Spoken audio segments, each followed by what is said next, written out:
Baru kemudian Rasul menutup hadis beliau dengan kalimat faman fa'ala zalika, maka siapapun yang melakukan seperti itu faqad istahya minallahi haqqal hayai, maka sungguh dia telah memiliki rasa malu kepada Allah dengan rasa malu yang sebenarnya.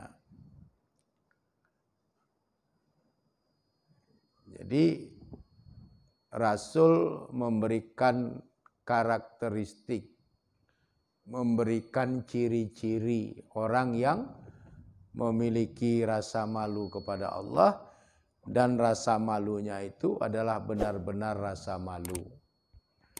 Apa ciri-cirinya? Yang pertama, dia selalu menjaga kepala dan isi kepalanya. Kepala itu maksudnya marwahnya, harga dirinya, kemuliaannya, rasa malunya, itu dia jaga betul. Yang kedua, menjaga isi kepala. Karena dia menjaga kemuliaannya, marwahnya, rasa malunya, sehingga pikiran-pikirannya, gagasan-gagasannya itu tidak ada gagasan-gagasan yang bersifat maksiat kepada Allah dan keburukan-keburukan. Kalau seperti itulah orang itu, maka benar dia hamba Allah yang malu kepada Allah dan benar rasa malunya. Ciri yang kedua, dia memelihara perut dan isi perutnya. Memelihara perut itu dalam pengertian dia memfilter perutnya, menyaring perutnya dari segala sesuatu yang tidak hak, agar jangan sampai itu masuk ke dalam perutnya. Menjaga isi perutnya artinya jangan sampai memakan makanan yang haram. Jangan sampai memakan sesuatu yang bukan haknya. Memakan sesuatu dari hasil merampas hak orang lain. Itu yang dimaksud dengan menjaga perut dan menjaga isi perut. Kalau seperti itulah orangnya, maka betul dia punya rasa malu kepada Allah, dan rasa malunya itu adalah rasa malu yang benar. Yang ketiga, dia selalu ingat kepada kematian dan selalu ingat bahwa jasadnya yang hari ini cantik, indah, gagah, besok akan rusak. Pada saat kematian datang menghampiri dirinya. Karena dia selalu ingat kepada kematian dan kerusakan jasadnya, maka dia tidak berani melakukan sesuatu yang membuat rasa malunya hilang. Dia tidak berani melakukan sesuatu yang membuat marwahnya di hadapan Allah jatuh. Dia tidak berani berbuat apapun yang mengakibatkan kemuliaan dan harga dirinya hilang di mata Allah.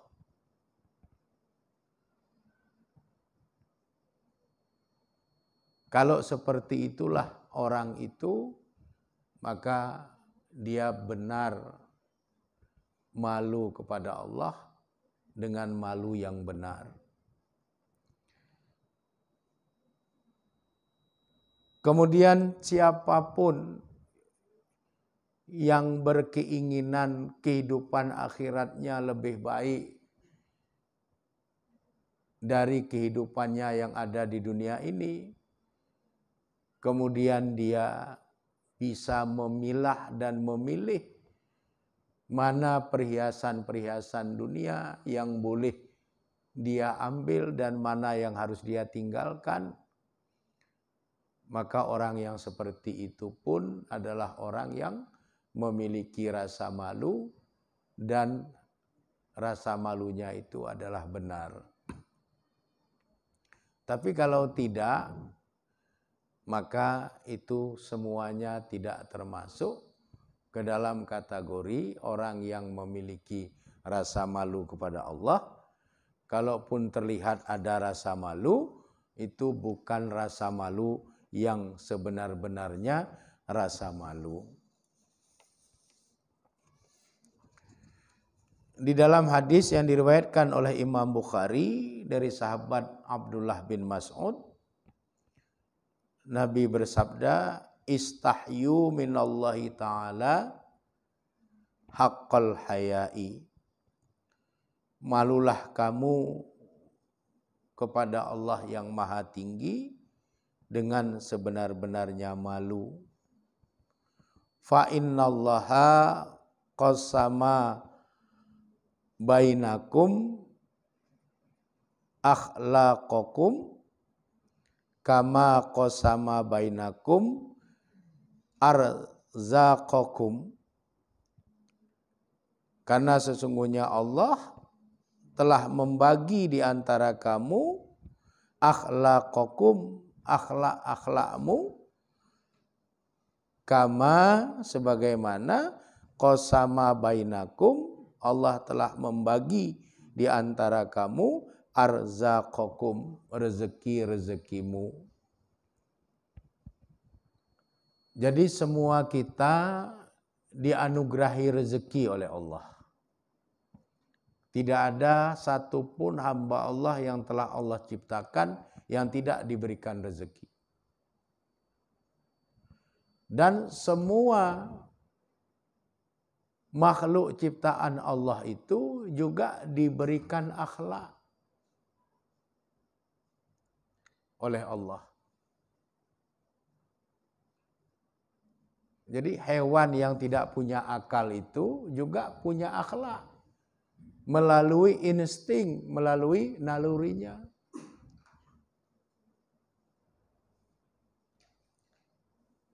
Coba kita ganggu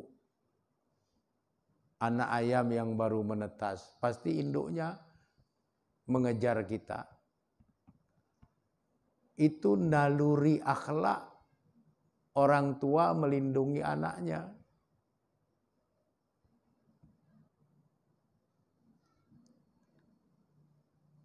Kalau hujan, terpaan angin agak kuat, burung kembali ke sarangnya untuk menutupi anaknya dengan kedua sayapnya.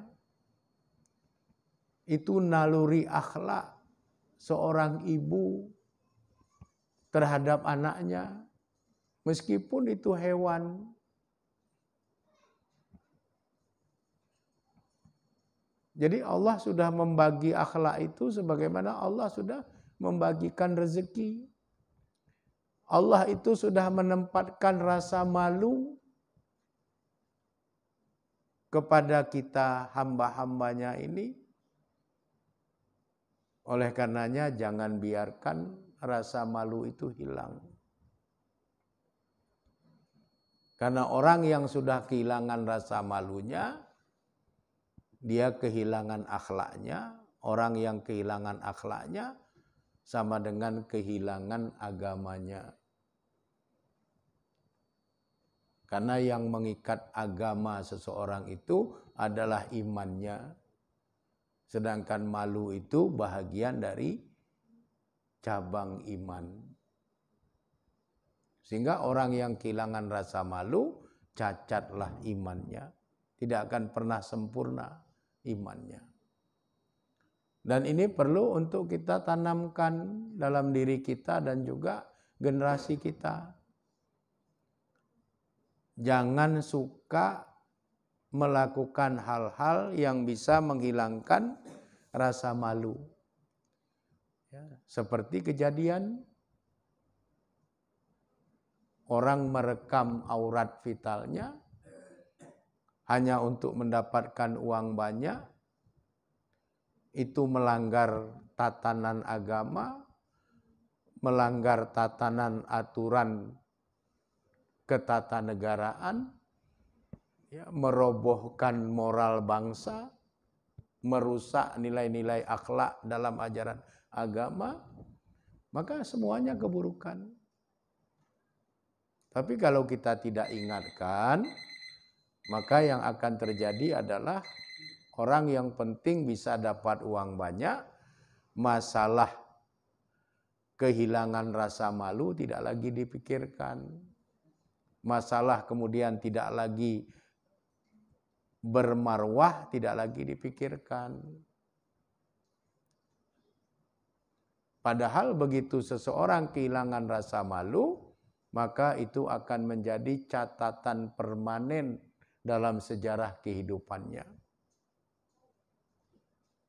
Sehingga kita selaku umat Islam ini harus mengingatkan diri kita dan juga mengingatkan generasi kita agar jangan ikut-ikutan ya dengan perilaku yang buruk yang menghilangkan rasa malu seperti perilaku eksibisionis itu. Dengan kita memahami ini, maka berapapun uang yang ditawarkan kepada kita, kita akan tetap memilih menjaga rasa malu dan marwah kita daripada tawaran-tawaran uang yang banyak tadi.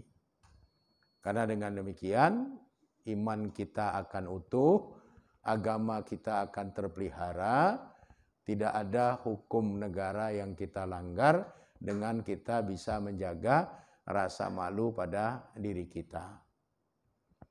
Saya rasa inilah yang bisa saya sampaikan, mudah-mudahan bermanfaat buat kita bersama dan semoga Allah Subhanahu wa taala terus memberikan hidayah dan inayahnya kepada kita sampai suatu hari kelak kita akan meninggalkan kehidupan alam dunia yang serba fana ini. Kurang dan lebih saya memohon maaf kepada Allah Subhanahu wa taala, saya memohon ampunan. Adanallah wa iyyakum ajmain. Wallahu a'lam bishawab. Walhamdulillahirabbil alamin. Assalamualaikum warahmatullahi wabarakatuh.